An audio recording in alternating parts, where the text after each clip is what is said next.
Hello, and I've got just a quick one today. This is for people who I see in Reddit, for instance, who are maybe not as familiar with the cognitive functions or kind of locked into online self-assessments. I'm trying to maybe point in a right direction for how to think about psychological type, and I'll be helped along here with some of these prints that I have. I'll use a tortured metaphor to see if I can kind of point in the right direction. And that is the difference between who you are as a person, your own identity, your unique existence, and psychological type, the cognitive stack and the cognitive functions. It's kind of the difference between what's in the contents of a picture or a print and the frame, which is literally your frame of reference, the way you experience reality, and the medium that's used onto which that picture is put. So what online self-assessments try to do, because it's the only thing they can do, is ask questions about what you're seeing in your own picture of yourself. So they ask questions about, are there a lot of people or a few people? Are there any vehicles? Are there buildings? Are there civic buildings or are they residential buildings?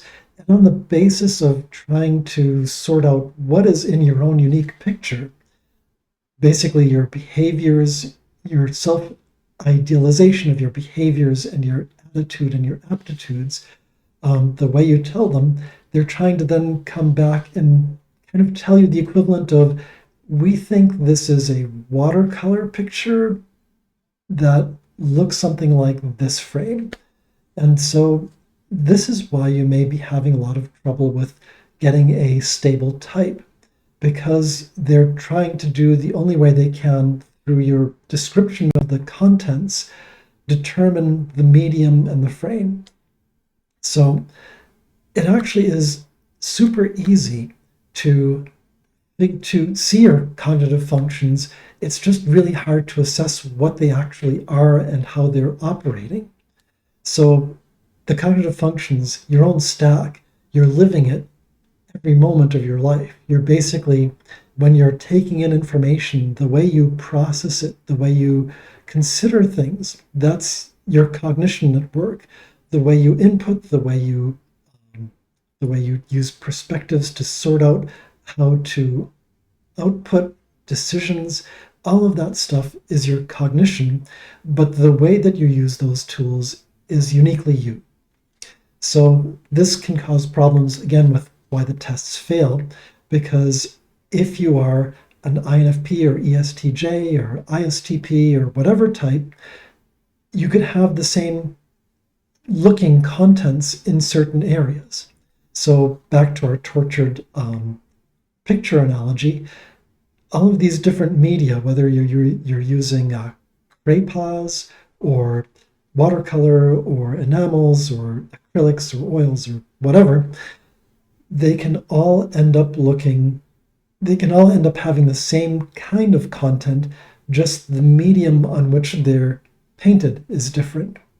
And because those self-assessments can just ask about what the content looks like, they can't figure out the cognitive functions. It's an educated guess.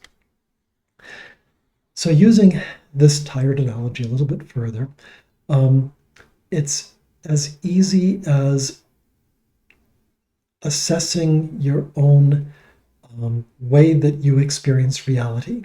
And that part's really easy. The very difficult part is then trying to compare what your own experience is against how other people experience reality, knowing that their behaviors may not necessarily be the same as the media and their frame of reference.